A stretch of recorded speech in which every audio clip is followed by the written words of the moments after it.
Assalamualaikum warahmatullahi wabarakatuh. Perkenalkan, nama saya Ihmawadatul Aulia, NIM 19070101633. Saya membuat video ini untuk memenuhi tugas sejarah aliran psikologi. Yuk simak videonya. Sini ada 10 soal yang harus saya jawab. Soal yang pertama, belajar sejarah merupakan hal yang penting karena dengan belajar sejarah kita bisa tahu proses menuju keberhasilan. Kemudian kita juga akan tahu kesalahan-kesalahan yang dilakukan di masa lampau sehingga kita tidak akan mengulanginya lagi. Dari belajar sejarah, kita pasti akan belajar juga tentang aliran-aliran dalam psikologi. Aliran-aliran ini sangat penting dalam psikologi. Dengan aliran-aliran yang ada dalam psikologi, kita bisa tahu banyak cara yang bisa kita lakukan untuk mengetahui dan mengamati perilaku manusia.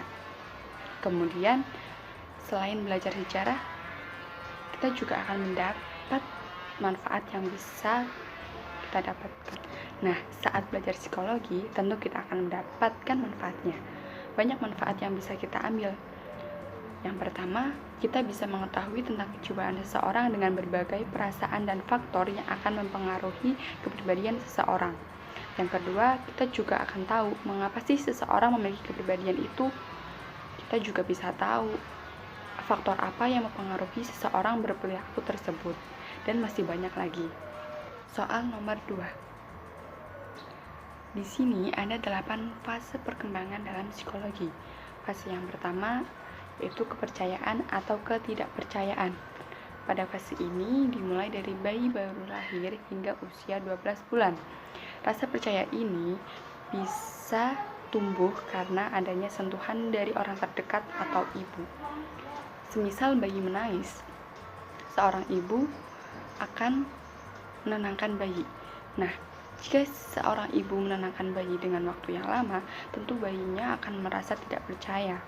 Jika si ibu dengan cepat menenangkan si bayi, bayi ini akan merasa percaya kepada orang di sekitarnya. Tahap yang kedua yaitu kemandirian atau rasa malu. Tahap ini terjadi di usia 12-24 bulan. Kemandirian ini bisa terjadi saat bayi mulai berani memegang sesuatu benda. Ketiga adalah inisiatif atau rasa bersalah. Nah, pada tahap ini terjadi saat anak berusia 2-5 tahun. Si anak mulai menjelajah dunianya dengan mengenal banyak hal, bermain, dan sebagainya. Kemudian, jika si anak dimarahi, ia akan merasa bersalah, padahal ia tidak tahu apa yang dia lakukan merupakan hal yang benar atau tidak. Tahap yang keempat, yaitu ketekunan atau rendah diri. Tahap ini terjadi saat anak mulai memasuki sekolah dasar sampai usia 10 tahun. Anak mulai belajar banyak hal, anak mulai mengenal lingkungan, anak mulai berinteraksi dengan baik, seperti mengikuti kegiatan di sekolah seperti ekstrakurikuler.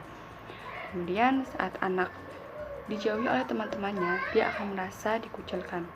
Bahkan, dia akan menjadi pribadi yang rendah diri. Tahap yang kelima adalah identitas atau kebingungan identitas. Tahap ini terjadi saat anak berusia belasan tahun. Nah, saat tahap ini, anak-anak mulai bingung mencari identitas. Itulah sebabnya banyak anak di usia belasan tahun yang masih memikirkan kebahagiaannya saja. Mereka ingin mendapatkan apa yang mereka inginkan, karena bagi mereka kemenangan adalah hal yang utama. Kemudian tahap yang 6 adalah keintiman atau keterkucilan. Tahap ini terjadi pada awal usia 20 tahun. Pada saat ini, orang-orang akan menjadi diri yang lebih baik. Dia akan tahu apa sih hal-hal yang baik untuk dirinya. Kemudian dia juga tidak akan melakukan kesalahan-kesalahan yang dilakukan di saat usia belasan tahun. Tahap yang ketujuh yaitu membangkitkan atau mandek. Tahap ini terjadi saat usia 35-50 tahun.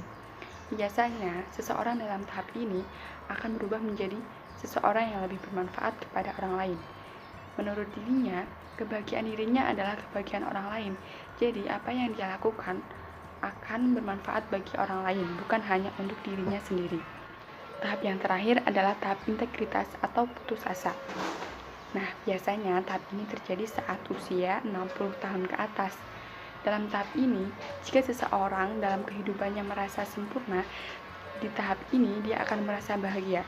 Sedangkan jika tahap-tahap sebelumnya tidak tercapai, dia akan merasa putus asa. Soal nomor 3. Psikologi dalam pandangan empirisme menganggap bahwa observasi merupakan hal yang utama dalam mengetahui pengetahuan. Sedangkan psikologi dalam pandangan rasionalisme menganggap bahwa observasi bukanlah hal yang utama, melainkan adalah kemampuan diri sendiri untuk mengekspresikan potensinya dan berpikir aktif. Soal nomor 4. Aliran psikologi yang relevan di dunia pendidikan adalah aliran humanistik. Aliran humanistik muncul pada tahun 1940. Aliran ini muncul karena adanya reaksi dari ketidakpuasan terhadap pendekatan psikologi analisis dan behavioristik. Meskipun dikatakan mudah, aliran ini memunculkan konsep-konsep baru, dan konsep ini sangat relevan bagi dunia pendidikan. Dicontohkan pada teori Abraham Maslow tentang hierarki kebutuhan. Pada teori ini ada 5 kebutuhan dasar yang harus terpenuhi. Jika kebutuhan dasar satu tidak terpenuhi, maka kebutuhan dasar lainnya juga tidak bisa terpenuhi. Bisa dikaitkan dengan seorang siswa yang tidak mengerjakan PR atau bahkan mereka tidak paham dengan apa yang dijelaskan oleh gurunya. Ini bisa diteliti. Mungkin ada beberapa kebutuhan yang tidak terpenuhi yang tidak diberikan kepada siswanya oleh sang guru. Soal nomor 5. Nah, soal nomor 5 ini berhubungan dengan masa pandemi saat ini. Ada 2 metode yang bisa kita lakukan agar masyarakat bisa mematuhi anjuran pemerintah. Metode yang pertama adalah teknik reinforcement atau teknik penguatan. Kita memberitahu kepada masyarakat bahwa ada konsekuensi yang akan diterimanya saat kita melanggar. Kemudian teknik yang kedua adalah teknik pemberian punishment atau hukuman.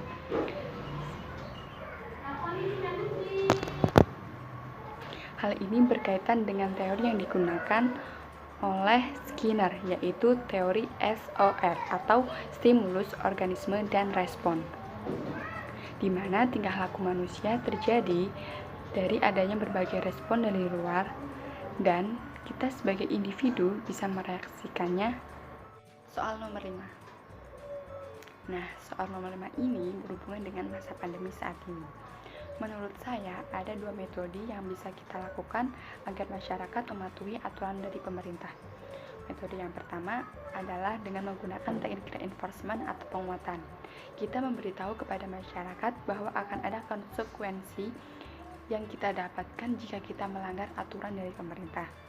Kemudian teknik yang kedua adalah teknik punishment atau hukuman. Nah, kali ini berhubungan dengan teori SOR dari Skinner. Teori SOR adalah stimulus, organisme, dan respon. Menurut Skinner, dalam hal ini tingkah laku dapat dilakukan dengan berbagai respon dan reaksi yang dapat dari adanya stimulus dari luar. Kemudian berbicara tentang objek material dan objek formal dalam psikologi. Objek material dalam psikologi adalah manusia. Manusia adalah unsur yang dibahas, dipelajari, dan diselidiki yang dijadikan sasaran sebagai pemikiran. Sedangkan objek formal adalah tingkah laku. Objek formal sebagai pembeda dari ilmu satu dengan ilmu yang lainnya. Macam fungsi psikologi ada 3. Yang pertama, menjelaskan, memprediksi, dan pengendalian. Nomor 6. Menurut saya, psikologi sudah mencapai puncak paradigma dari berbagai teori. Karena dari adanya aliran-aliran yang berbeda, tentu banyak teori-teori yang berbeda pula. Nah, saat ini banyak para psikologi yang sudah menyatukan berbagai teori dari aliran-aliran psikologi dalam memahami tingkah laku manusia. Nomor 7. Karena nomor 7 berbentuk tabel, akan saya tampilkan tabel beserta jawabannya, sehingga kalian bisa membaca dan memahaminya.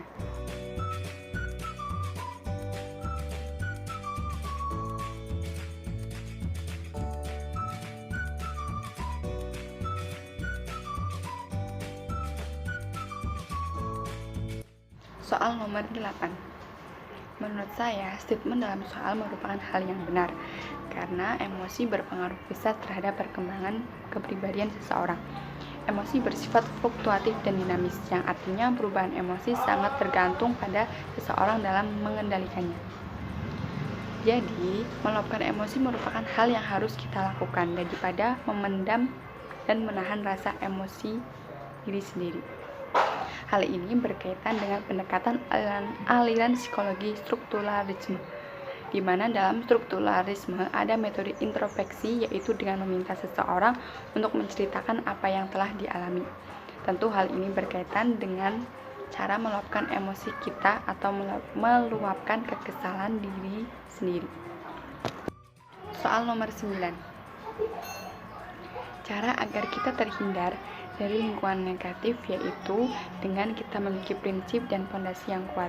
Karena dengan memiliki prinsip dan fondasi yang kuat, kita tidak akan mudah terpengaruh dengan kondisi lingkungan. Selain menghindar dari lingkungan yang negatif, kita juga bisa menjadi diri yang positif di lingkungan negatif, yaitu dengan kita memberi batasan.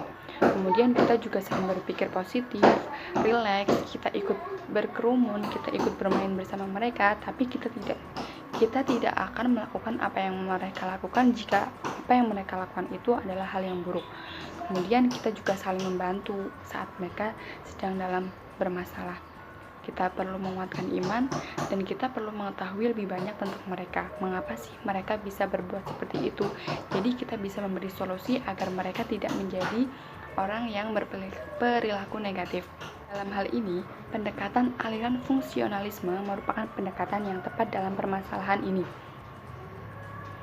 Karena pendekatan fungsionalisme menghubungkan antara pikiran manusia dan perilakunya, kemudian mengaitkan dengan hubungan antar manusia dengan lingkungannya. Soal nomor 10. Dua bab yang saya lebih paham daripada bab-bab lainnya adalah bab 1 tentang ruang lingkup dan manfaat sejarah aliran psikologi. Dalam bab ini, kita lebih belajar tentang perkenalan apa itu psikologi dan apa itu sejarah psikologi. Jadi kita bisa mengetahui dasar-dasar yang ada dalam sejarah aliran psikologi. Kemudian bab 3, Al-Quran dan hadis psikologi. Saat psikologi sendiri membahas tentang manusia, ternyata Al-Quran dan hadis juga membahas tentang manusia. Jadi kita bisa menyatukan keduanya sehingga menjadi kesatuan yang utuh. Demikian video yang saya buat. Mohon maaf apabila ada kekurangan dan kesalahan dalam kata-katanya. Saya ucapkan terima kasih. Wassalamualaikum warahmatullahi wabarakatuh.